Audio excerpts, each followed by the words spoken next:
Привет. Как дела?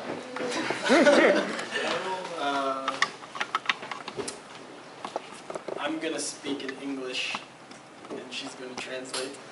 Он будет говорить по-английски, я буду переводить. Его зовут Брайан, он из Окланда, анархист, активист, и сегодня он хочет рассказать нам про вообще политическую историю Окланда и особенно про последние события, а именно это Occupy, и как отличался Occupy в Окленде от Occupy по Америке вообще, и вообще про особенности политической жизни Окленда. Поверьте, они очень интересные. Так что давайте послушаем. Okay, so it's nice to see all of you here. It's nice to be here. I'm very excited to be here today. I've been looking forward to this for a while now. Брайан говорит, что очень рад вас всех видеть, и с удовольствием вам сейчас расскажет про социальные протесты. So, I'll start with a short history of the city of Oakland before I tell the story of Occupy. Перед тем, как начать рассказывать про Occupy, я расскажу про историю Окленда в целом. So, Oakland is a city located on the western coast of the United States, roughly 7 kilometers from San Francisco. Окленд расположен на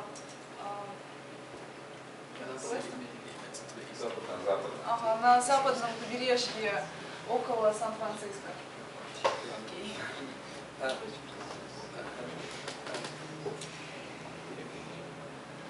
During World War II, many African Americans living in the South relocated there for jobs. Во время Второй мировой войны очень много афроамериканцев жило в Окленде. Жили на юге и перебрались в Окланд в поисках работы.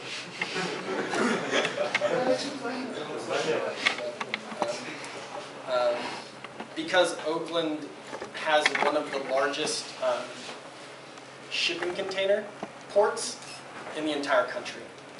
Окланд был очень большой порт, самый большой порт, поэтому туда все перебрались в поисках работы, собственно говоря. So, due to the proximity, how close it was, many African Americans settled in West Oakland, which is directly next to the port of Oakland.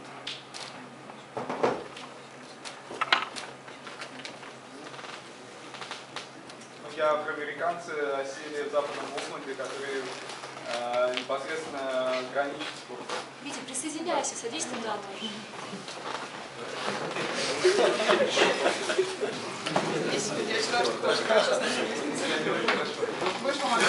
Организация.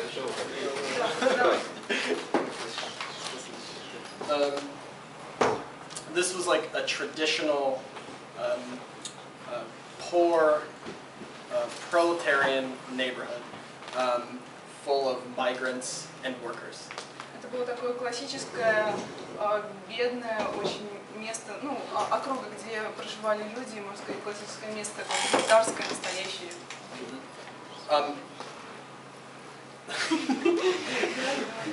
And it is from this neighborhood that the Black Panther Party for Self-Defense was born. И партия Черная пантера зародилась именно в этой округе.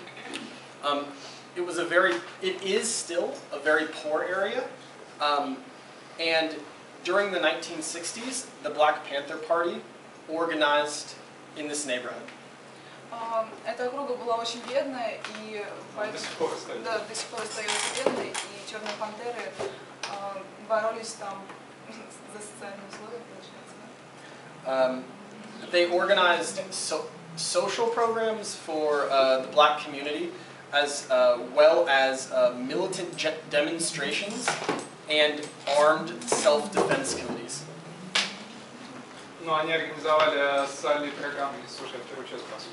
Они организовали социальные программы для черного населения и Так понимаешь, там какие-то силовые тоже группы безопасности? Ну, антимилитаристские. Да. Против военных демонстраций и организованной черной.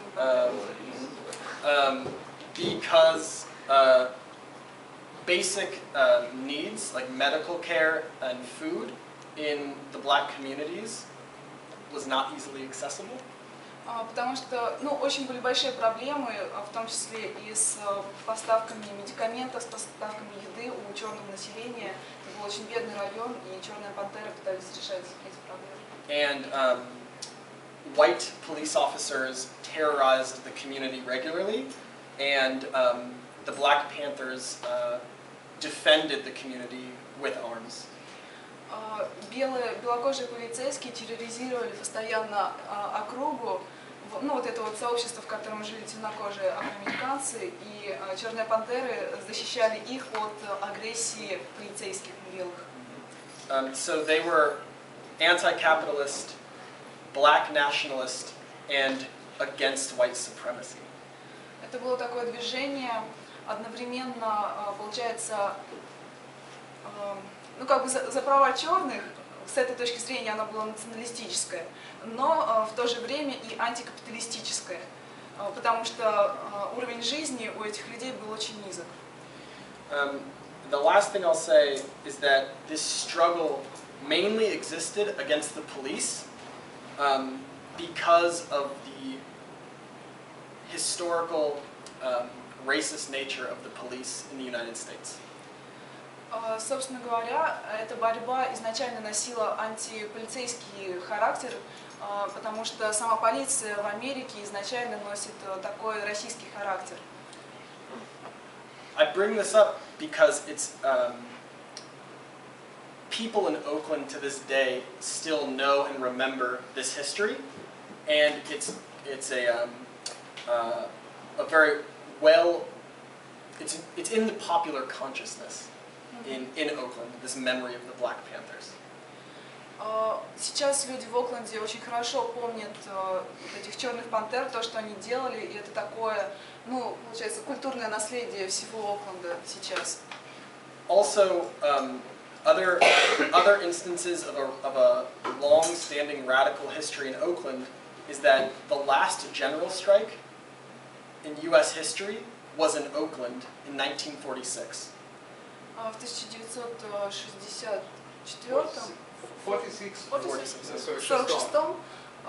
была главная, последняя в США general strike.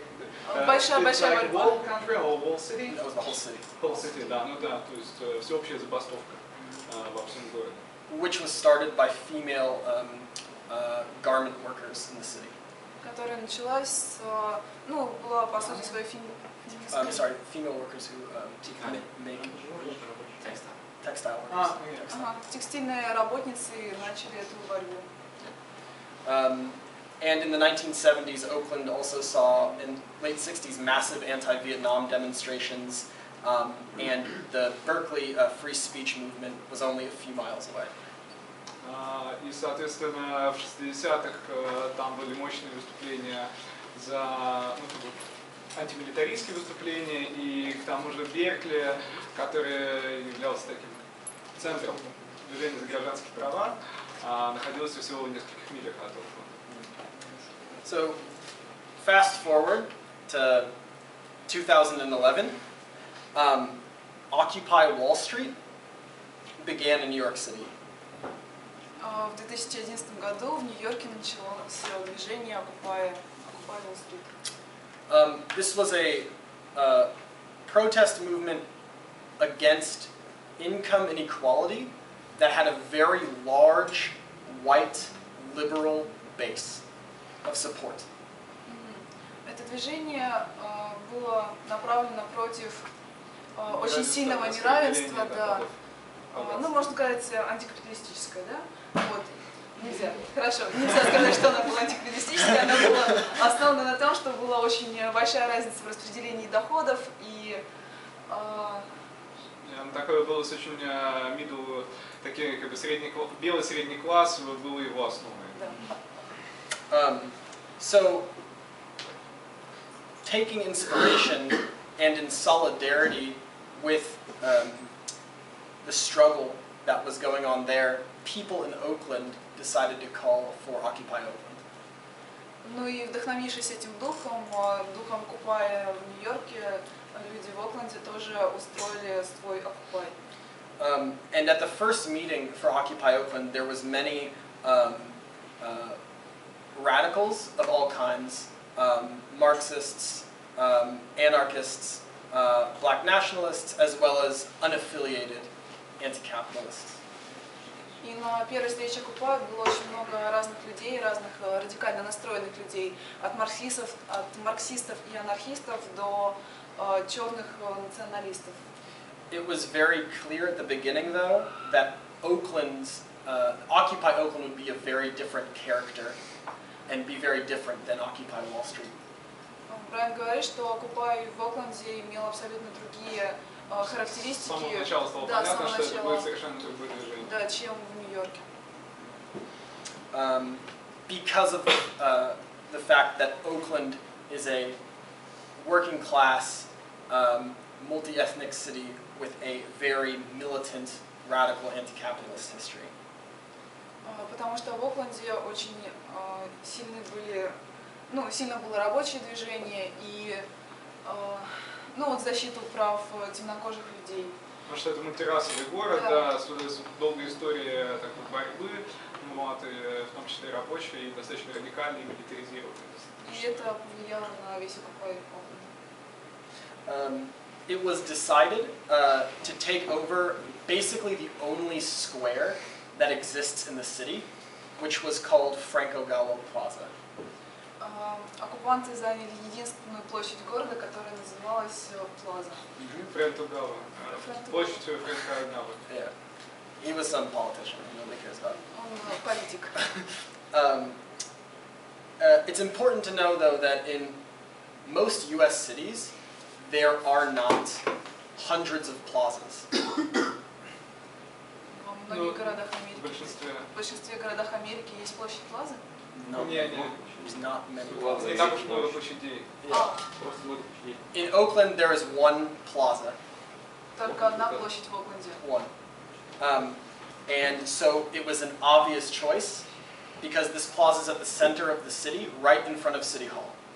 К тому же это был центр города, и поэтому это было очень удобно. Да, она находилась напротив мэрии. Ну, напротив всех политических зданий. So on October 10th, 2011, hundreds of people took over the square and immediately renamed it Oscar Grant Plaza.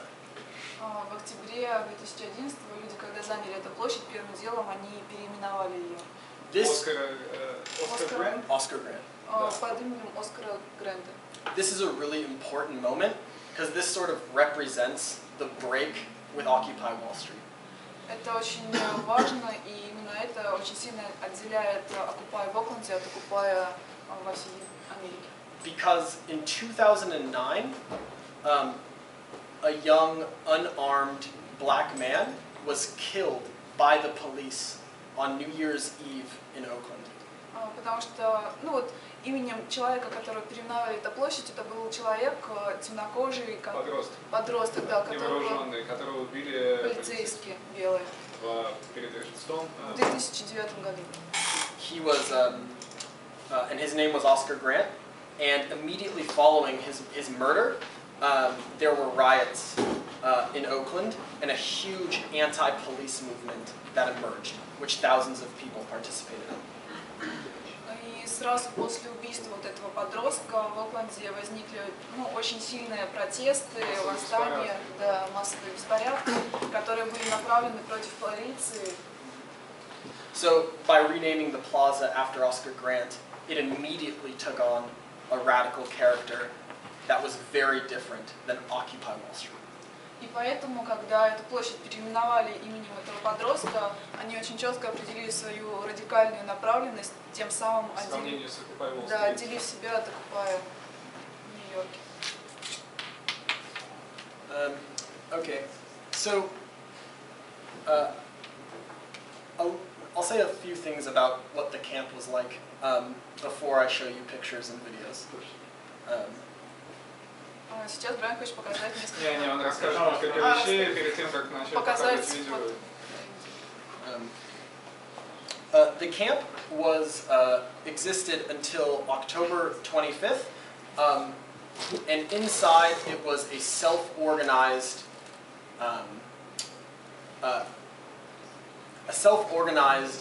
camp of resistance. Лагерь существовал до 25 октября, и он был самоорганизованным, одним из последних, да, лагерей, которые сопротивления, которые существовали. Которые оставались в армии. There was a library, there were a medical tent, there was a stage where rallies were held, and hundreds of other activities. Ну, там была библиотека, пункт медицинской помощи, сцена и еще множество всяких других таких мелких инициатив. Over the course of the first 2 weeks of its existence, thousands and thousands of people funneled through, and there were tens of demonstrations, many demonstrations. Ну и все время, пока существовал этот лагерь Occupy, тысячи и тысячи людей его посетили, и были организованы очень много демонстраций и акций протеста. It was completely decentralized and self-organized, with some major decisions being made by a General Assembly. Это был по-настоящему децентрализованный и самоорганизованный лагерь, и решения там принимались при помощи ассамблей. Но некоторые общие решения, принимались. Важные для лагеря решения. With donations and dumpster diving, the kitchen was able to feed thousands of people every single day. С помощью донейшн и... вкладов, вливаний денежных. Значит, компании мусора. Да, и мусора ребят смогли накормить тысячи человек. Another thing that made the camp very unique in Oakland was that the police were not allowed in the camp. Другая вещь, которая сделала этот лагерь отличным от всех других, то, что полиция не допускалась внутрь лагеря. I spent pretty much every single day there for the first 2 weeks, and it was not uncommon when the police would come for large crowds to amass and just yell, "Pigs go home," until they left. Да, на протяжении первых дней... Когда полицейские подходили к лагерю... Брайан. Да, когда там Брайан был, его очень впечатлило, что каждый раз, когда полиция подходила, просто собиралась такая большая толпа людей, которая начала орать: "Свиньи, проваливайте домой", и полиция просто уходила. Но люди окружали лагерь, чтобы не допустить полицейских внутрь. Кричали: "Свиньи". Another important point to know is that politicians were also not allowed to speak publicly in the camp as politicians. Также следует отметить, что политикам было не разрешено публично от своего имени, но от имени политических движений и политиков высказываться на этом Occupy. Or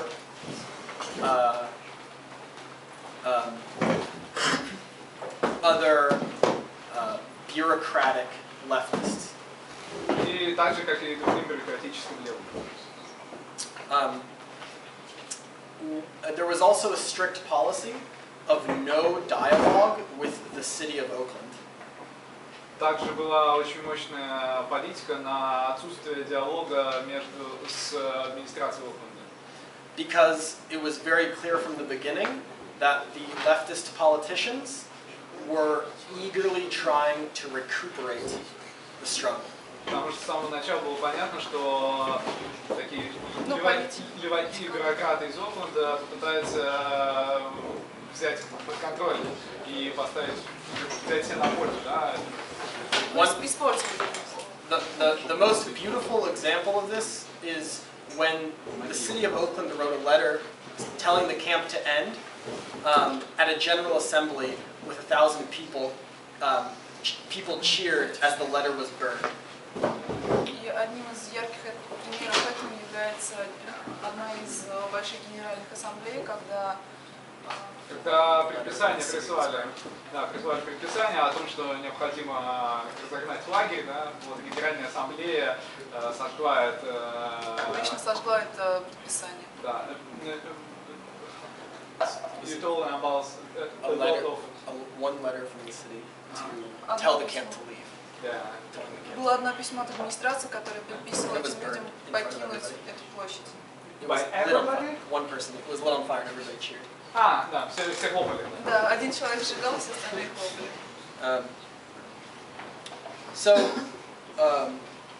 It was very like popularly supported and also very mixed.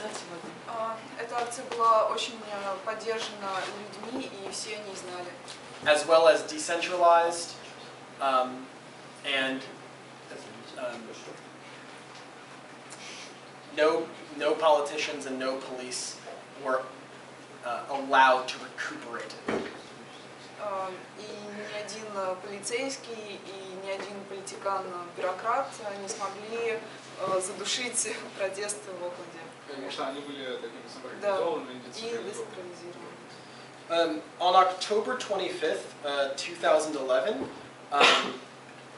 the police raided the camp. В октябре 2011 полиция закрыла лагерь. Не закрыла, а облаву устроила. When word got out, a few hundred people amassed, built barricades, and tried to repel the police. И тысячи людей пытались строили баррикады и пытались удержать на расстоянии полицию.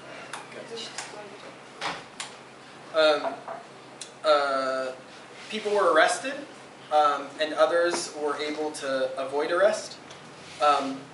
And the next day, Oakland looked kind of like a war zone. Кого-то арестовали, кто-то смог избежать ареста, но все равно на следующий день Окланд, у него вид был, как будто там прошли бои тяжелые с баррикадами и так далее. The next day, a rally was called for at the public library, and about 2,000 people showed up. Maybe more. На следующий день был организован марш, который начинался от библиотеки. Да, вот, и в нем приняло участие 2000 человек, порядка 2000. With the intention to go back to the plaza and take back the camp that was being guarded by a line of heavily armed riot police all day. Задачей этого марша, целью было взять обратно, захватить лагерь под свой контроль, который в то время был окружен охраной из полиции. And when people arrived, the police, when people arrived to the camp, a fight ensued between the demonstrators and the police. A fight ensued. It began. Когда они подошли к лагерю, драка с полицией. The police fired lots of gas. Yeah, like tear gas, but also flashbang grenades. Like explode. Да, полиция использовала ослепляющие гранаты, звуковые. Вот, и they're supposed to sort of make you feel disassociated and scare you. Шумозвуковые гранаты. Да. Звуковые гранаты. Которые очень лишали тебя ориентации и ослепляли. I'll show you some video of it. И все это снимали на видео. Не, это будет показано на видео. Будет показано. Ну, в смысле, люди снимали это на видео. Кто-то снимал. Okay. It was at this demonstration that a Iraq War veteran was hit in the head with a tear gas canister and almost killed.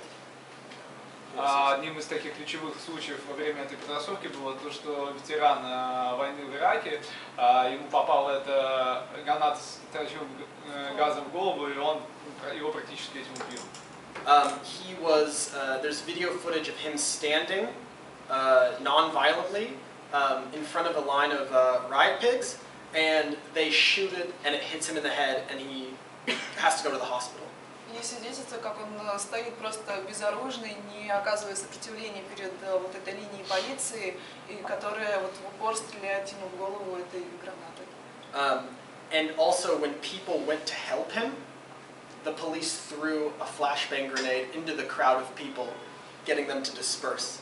И когда люди попытались подбежать как-то и помочь, то полиция сразу ограничила доступ. Не, зафигачила туда как раз звуковую гранату, чтобы всех разогнать. People were fucking pissed after this. Люди были дико возмущены.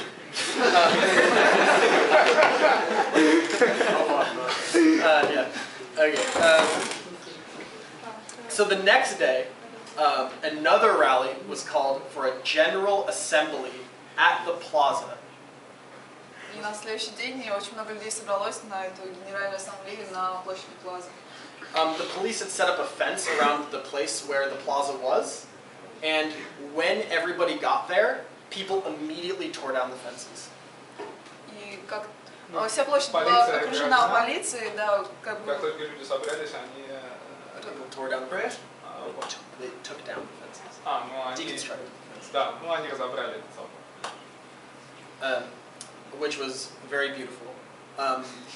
And immediately after that, there was a general assembly, which I also have pictures of, that was the biggest general assembly that has ever happened during Occupy Oakland. И после этого, после того, как люди прорвались, была самая большая ассамблея за всю историю Occupy Oakland. Something like 4,000 or 5,000 people were there for one assembly. Около 4-5 тысяч человек на ассамблее. And somebody suggested that a general strike be called for, which has not happened in the United States since 1946 in Oakland. И кто-то сказал, что это, возможно, была самая... Нет, и прозвучало предложение провести, этот general strike, да, то есть всеобщую забастовку, чего не случалось в США с 1946 года. It's also important to know that the labor unions are all reformist. So this general strike we knew would take on a very different character. Также следует учитывать, что мы знали, что профсоюзы достаточно реформистского плана в основном, и, следовательно, эту забастовку необходимо будет проводить совершенно другим образом. So, an overwhelming majority of people voted in favor of the November 2nd general strike, and 1 week later, the plan was to shut down all of Oakland for a day. Но большинство людей проголосовало за то, чтобы, поддержали эту инициативу, и 4 ноября... Shut down all of 2nd of November, yeah. Да, и 2 ноября Окланд остановился. So then on November 2nd, there are difference of opinion of how many people were there, but a huge general strike happened in Oakland where the entire center of the city was shut down. Есть разные данные, но очень большое количество человек 2 сентября приняло участие в акциях протеста в центре города, что полностью его, соответственно, заблокировало. So in the morning there were demonstrations to what we call enforce the strike, which meant that businesses that did not close down, people would march on them and demand that they shut down. И в день забастовки... How do you call it? Enforcing the strike. Да. В частности, была применена такая тактика, насильственная забастовка, да, когда люди, если не закрыли свою лавку, то люди приходят, заставляют их закрыть.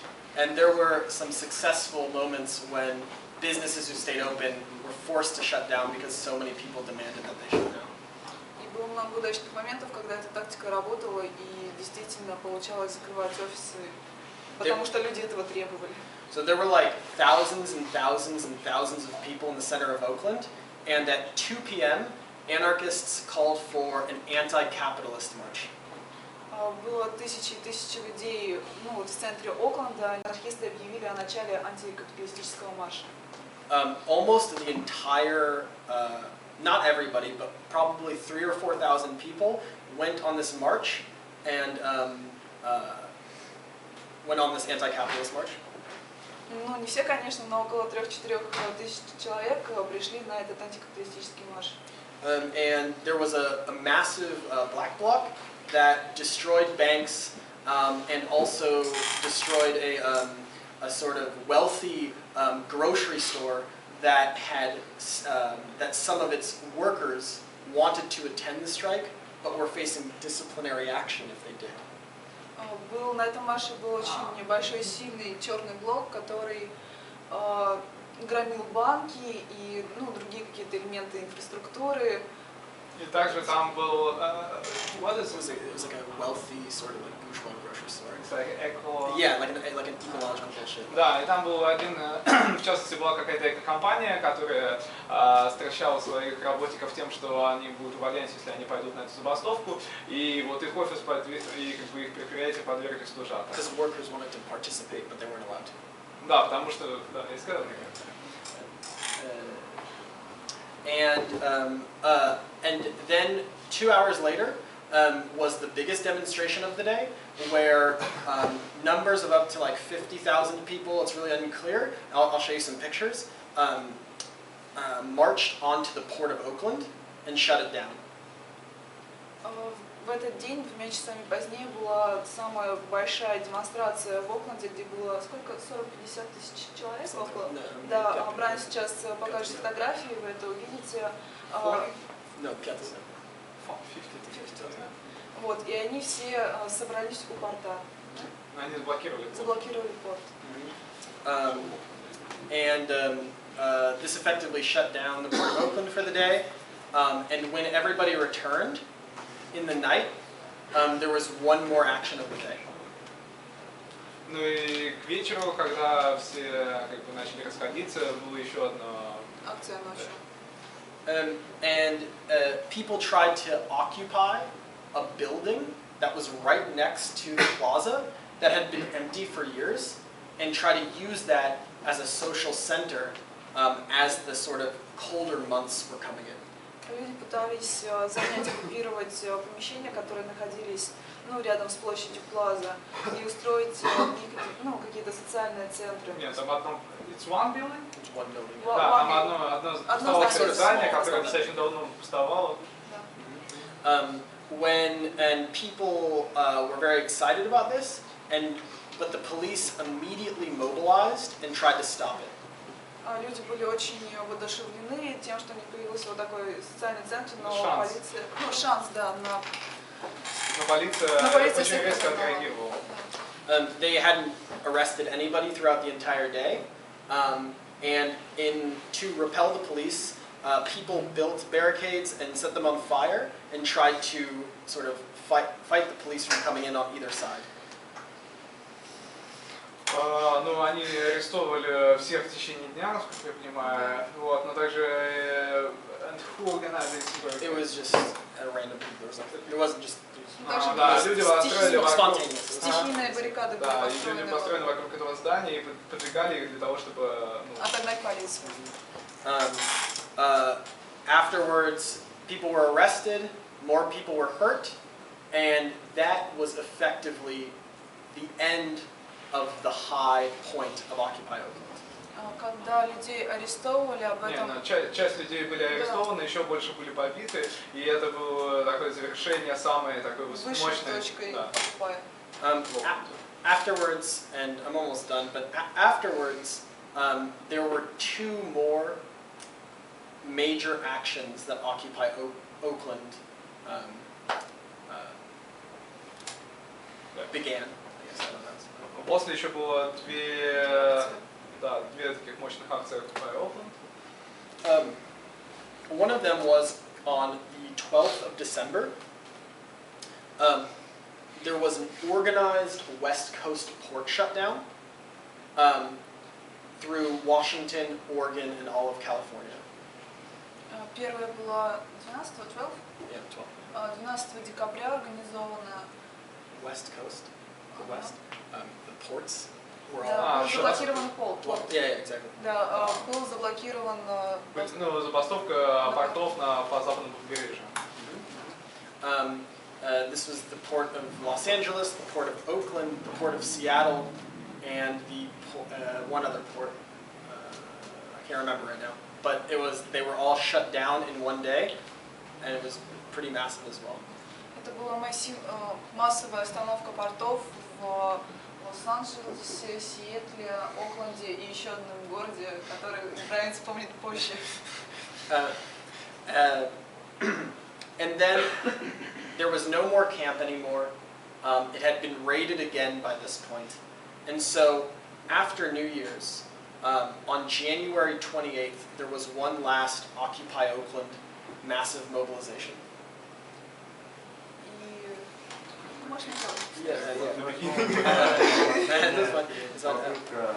Организации лагеря последнего.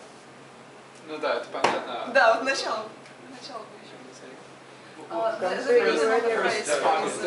Just that after December 12th, there was no camp anymore.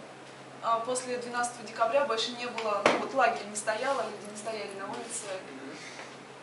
And then after the New Year, there was one more mobilization in January. После Нового года была еще одна такая массовая мобилизация людей. Yeah, exactly. And on January 28th, the Occupy Oakland committees called for a occupation and building takeover of a massive empty sort of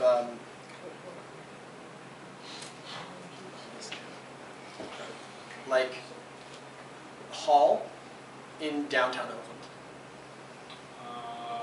В частности, 12 января, да? Yeah, January 2012. 22 января была предпринята акция по оккупации такого большого холла.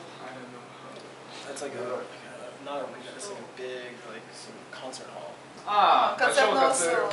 And it's been empty for Да, который тоже пустовал в течение нескольких лет, ну, в даунтауне. То есть это обычное место в центре города, где там пабы. And the city was not very happy about this. Город был не очень рад этому. And what happened that day was very memorable. People marched to the building. The police sort of defended it. And then people were treated. And then had a very long sort of like fight with the police that I have video of. Ну и снова как бы пришли люди к этому центру, были столкновения с полицией, пострадали люди. They fought with the police. Да, была борьба с полицией. Yeah. And then that's it. И на этом все закончилось.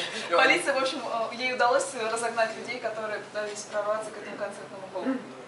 And then people were treated, and then that night, 400 people were arrested. Около 4000 людей было арестовано. 400. 400 человек было арестовано. За эту акцию. And afterwards, there have been many other demonstrations and sort of struggles that have been unfolding in Oakland since January 28th, which basically marked the end of the struggle. После этого было еще ряд акций, демонстраций и так далее, но в принципе можно говорить, что это была последняя акция в Окленде.